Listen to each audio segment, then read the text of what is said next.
এই সত্যি উমরা করতে যাচ্ছেন? কত টাকা লাগতেছে উমরা করতে? 2 লক্ষ। আজকে আপনি আটকাইলেন কেন? ওই যে এমনি আটকে দিছে। আপনি হজে যাইবেন, হজ তো ভালো কাম।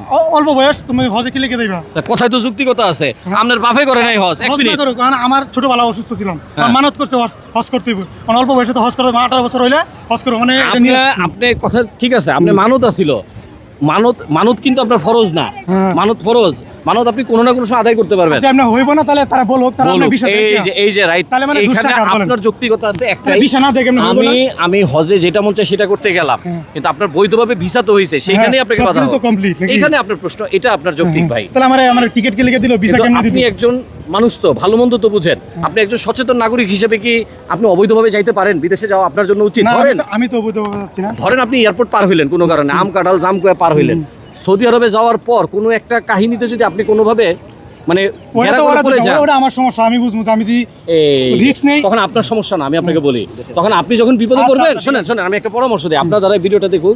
আপনি যখন বিপদে পড়বেন তখন ওইখান থেকে কানবেন, বাংলাদেশি খবর তারেক রহমান কি মরে গেছে?